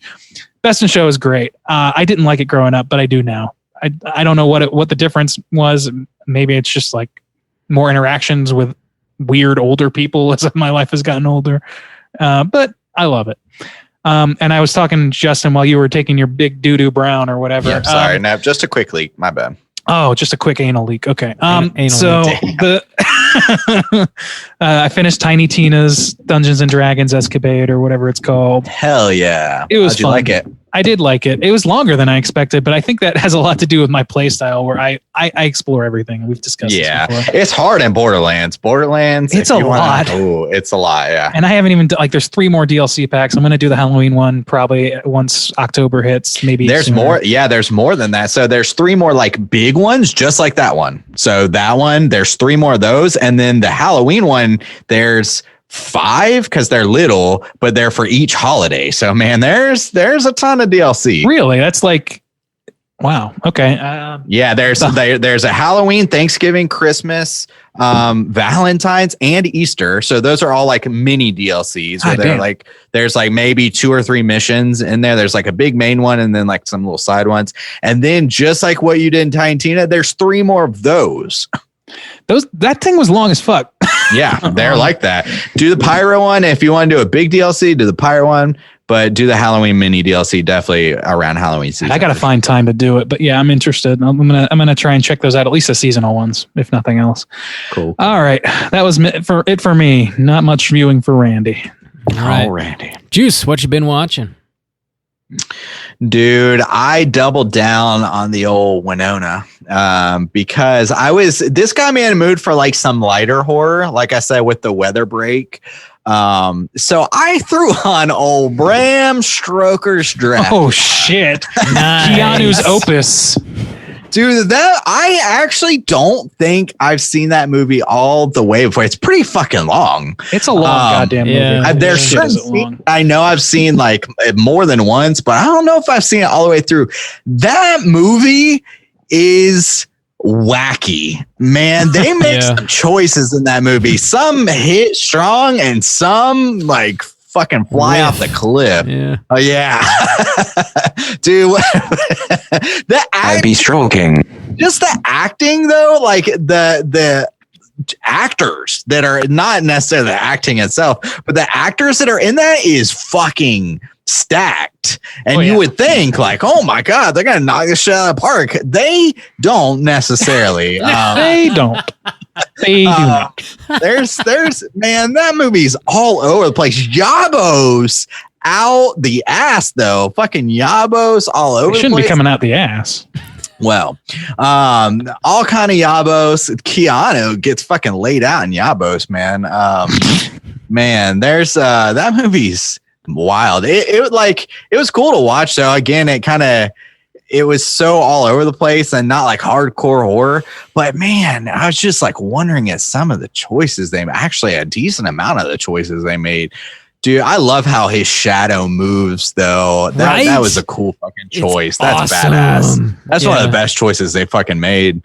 That was really cool. But so yeah, I watched that, doubled down. Old Winona Ryder's in there. Older for sure, but yeah. I watched Tenet, which is the new Nolan film. I think Bob watched it as well, so I won't like dive too. It was pretty good. Confusing. Like at times I was really trying to follow. It kind of made my head hurt, but it's like because it's about time travel, it's really kind of wild, and some of it's a little silly because they do these like choreographed fights where it's two people fighting. One is moving in reverse though, like back in time while they're fighting with somebody moving forward in time. And it looks kind of weird. And even just some of the scenes, they clearly just reverse and they look weird. I don't know. Especially for a Christopher Nolan film where it's supposed to look like very impressive. When people are just like walking backwards, I don't know. It looks kind of wacky. But overall, I still think it was solid. Definitely lower on the rung for the Christopher Nolan films. Like Inception's better. He did Interstellar, right? Interstellar's better if he did. Yeah. Interstellar's better. Batman's better. Yeah. But it's okay. It's got some interesting ideas, and the acting is solid, but some of the visuals and like following it is difficult. And then I played the Nightmare on Elm Street, and I think, let me see. Yeah, I think that's about all I've been watching lately. Robert. All right. What did you think about Tenet, and what else have you been watching? Tenet was fine. It's hard for me to really speak on Tenet because it was the first movie I saw in a movie theater since February, and I got in there and I just immediately fell asleep. So I missed probably a good 10 or 15 minutes of the first half hour of Tenet. You are your father. Yeah, and the movie's already hard to follow, and then I missed a lot of setup, so I was just fucked, man. There's a lot of cool action sequences and stuff, but like I don't know. I'll probably watch it one more time just so I can really like know whether or not I like it, but I don't think I do. I don't think I do. But it's hard. I can't really say definitively, so I won't. However, our fucking weeks have dovetailed in more than one way, Juice, because you watch fucking Bram Stoker's Dracula. I watched Mary Shelley's Frankenstein for the first time. Whoa. Wait, the silent film? No. The one from 1994 with Robert De Niro playing the creature. God damn, how was it? Oh, okay, so we're talking 90s classic creatures. All right, okay. Yeah. I have a suspicion. Here I haven't seen that one. It was pretty good. It was all right. It wasn't great, but it was fine. Oh, is that about right? It was so much worse than that. Oh no! Wait, who does Robert De Niro play? He plays the creature, Frankenstein's monster. He does. Yeah. Holy shit! It looks bad. Yeah, holy shit, dude! There's watch that movie. You will not say a single goddamn thing about Beetlejuice ever again. I promise. You won't do it. The scene where Frankenstein like brings his monster to life, which is supposed to be like, you know, like the penultimate scene of the movie, like that's sort of like where everything like comes together, had me laughing out loud, like busting a fucking gut, man. It was rough. The 90s, they just had a rough time. It's at The Mummy. The Mummy killed it. They killed it with The Mummy back in the 90s. It was fun. It was fun. I would say they did not. What? I don't know that it killed it. I love that movie. It's fine. Yeah, I mean, comparatively, Bram Stoker. Comparatively, but he's got an okay movie. He's in the middle there. Stoker's the best. I don't know. I've tried to watch The Stroker. I would rather watch 3 or 4 times, and I have never gotten more than halfway through. Really? It's tough. Yes, it is tough. I'd put Mummy. Shit. And just the acting. The Mummy's better than that, I would say. The Mummy's better. And I don't like The Mummy that much. All right. Well, then if we covered I think it would be hilarious for us to cover Old Stroker, because that movie is just got so much to talk about. And a lot of it is fucking wacky tobacco. It's like, well, honestly, sorry, Bob. Continue. Honestly, I man, if you're not really a big fan of the old Stroker, you're definitely not going to be a big fan of old Mary Shelley's Frankenstein. Ooh, Frankenmang. I would be. Frankenmang from 1994. Frankenmang. That's pretty rough. That's just the way it is now. You can't just throw it at the end of every word. Sure you can. You ever seen Scream Mang? Welcome to the manga-sance. Here we are. Yeah, this movie fucking... The manga-sance. That implies something entirely different. Pretty rough. I went to the drive-in last night. Again, big shouts outs to Sunray Cinema for doing their pop-up drive-ins in town. Shit, Bob. fucking killing it. I'm loving loving the drive-ins. I watched Rocky Horror Picture Show last night, and I want to give a shout out to Anthony from Anthony from Something Ghoulish came up from Orlando, and we hung out for a little bit and watched Rocky Horror Picture Show. So if you want some more horror movie podcasts in your ear holes, check out Something Ghoulish everywhere you get your podcasts. It is good to hang out with Anthony, man. Hadn't seen him in close to a year. Anthony Mang. All right. So we watched Rocky Horror. It's my second time seeing it. The first time I watched it, I wasn't a huge fan. I just struggle with musicals in general. They're not for me. They're not my bag. Yeah. For some reason, I don't know if it was because we watched it at the drive-in, but I don't know. The second time I watched it, I was like really fucking digging it. I enjoyed the hell out of watching this movie. You're finally an adult, Bob. I know. Congratulations. It's a lot of fun, man. Tim Curry just fucking owning that Frankenfurter role. I fucking love every word he says. When Curry's on, God, it's a brightest fucking light on the screen for sure. That song he does when he comes on screen, like his first song or whatever, is my favorite of that show. Like I'm not a big fan of musical either. He's hypnotizing, man. He is. You're right. He's hypnotizing.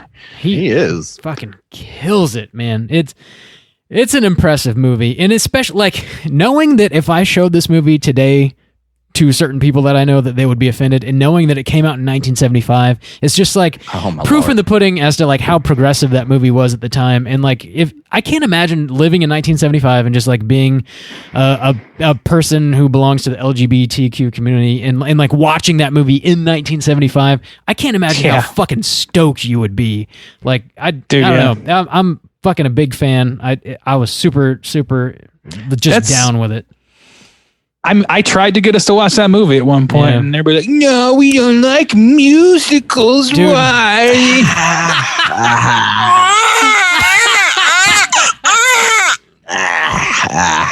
Maybe one day, man. We're still doing the show. We still haven't covered Nightmare on Elm Street. I think we got a ways to go. Yeah. Rosemary's Baby, Psycho, Rosemary's Baby. We did Psycho, didn't we? No. Did we not? Nope. I can't remember. Psycho Ming, never talked about. What could we possibly fucking say about Psycho that anybody's gonna give a shit about? I've got a. Is Psycho good? Oh, thanks for letting me know that Psycho's good. I got some hot cakes to talk about on. Oh wow, Yeah, okay. We're baking them. You're gonna make excuses for a dude jerking it from behind a wall or something. What are you doing? I'm just jacking it. Just the old slow stroke. I be stroking. I'm just jacking it. You should not be having a conversation while you're masturbating. Let's just go ahead and throw that out there. Probably not. I mean, do what you got to do. No king shame. Anyway, that's what I've been watching this week. We can continue on with the rest of the show. We got one more segment to get into. We got to get into our Hotline Scream. If you're listening and you want to call and leave us a voicemail, you can do so at 904-638-3231. We do have one voicemail this week. We should probably set this up because if we don't, it'll be kind of confusing. Yeah. So on our Slack channel, we've been talking this week about all kinds of shit, as we always do.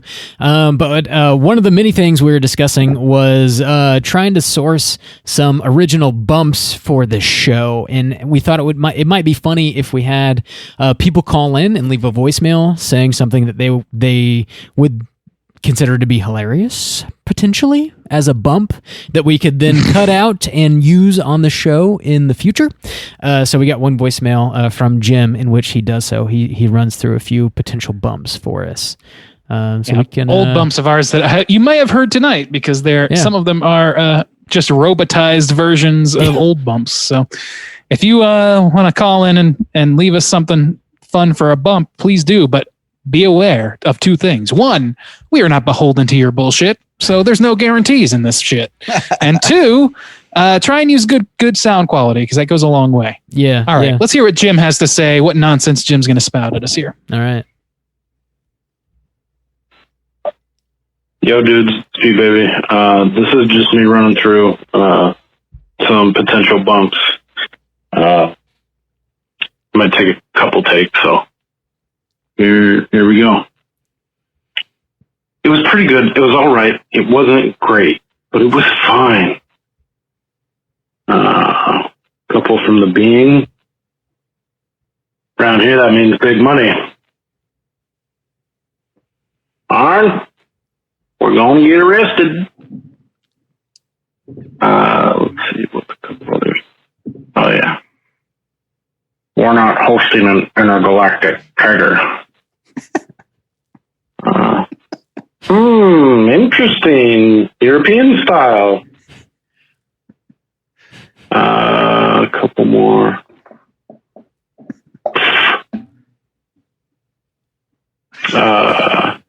Kept you fuckers at a bad time.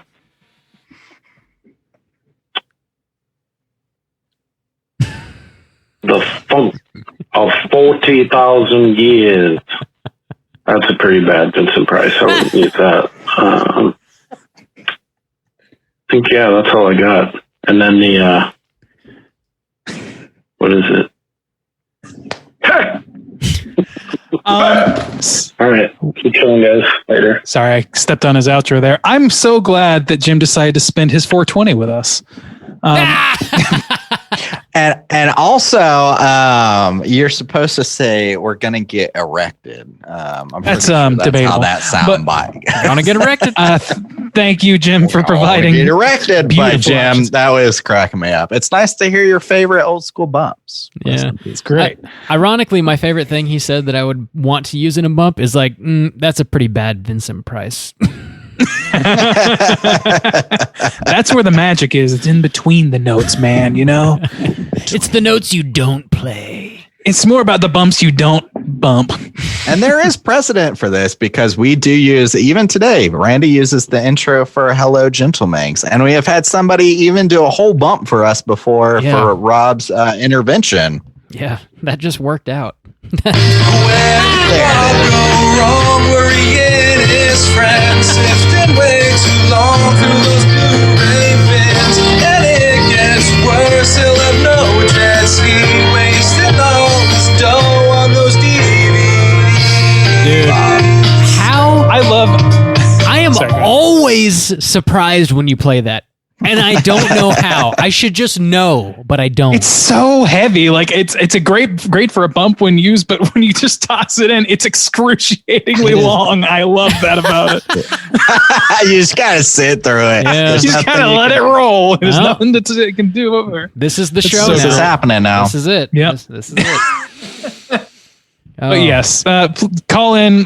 We may not play your the bumps on the show necessarily if you're just sending bumps, but we'll try and pick out something for you, and we'll see what's there. You know, just call in general. You never know. Yeah, you might hear a random little slice of your voicemail just sprinkled into the next show. You know, you never know. What's that number again, Bob? 904-638-3231. Oh, all right. So yeah, call in. Let us know. Juice, you were about to say something? We didn't hear from old 1 a.m. West. He broke a streak. Oh man. That is true. Also, I asked about horror comic books last week, and Brad was like, "Oh yeah, I'm totally gonna call in. I read all kinds of dope shit," and then he didn't. Fucking Brad, if you're listening, Brad, you let me down, my man. There's no 1 a.m. Brad. 1 a.m. Brad is just napping Brad. And, no way, dude. Brad was playing Tony Hawk. No, that's true. He stays up late. Because then he was on my stream.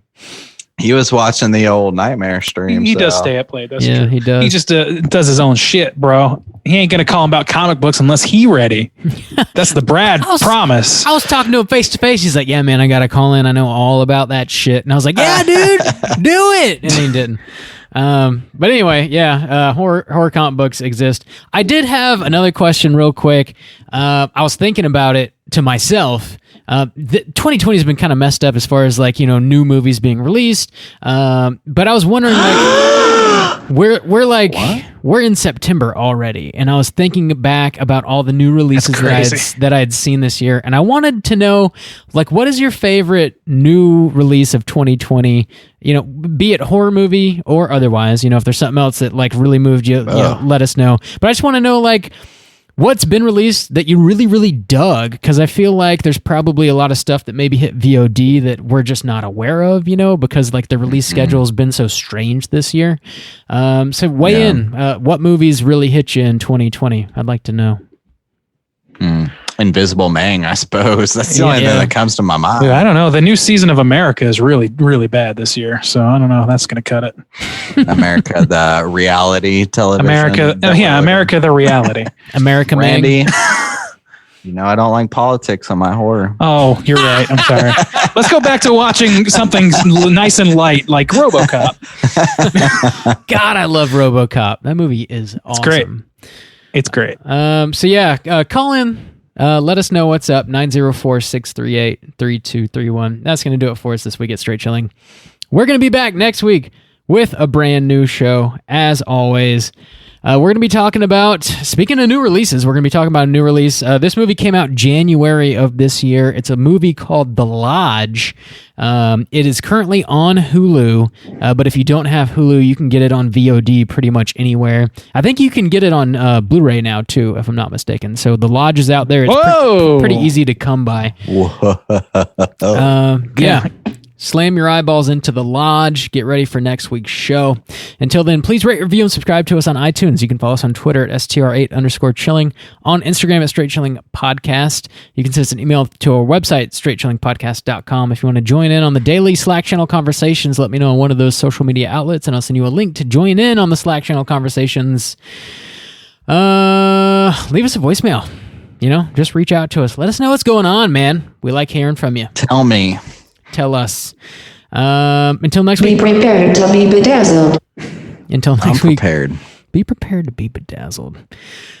Keep chilling, my mangs. Hey!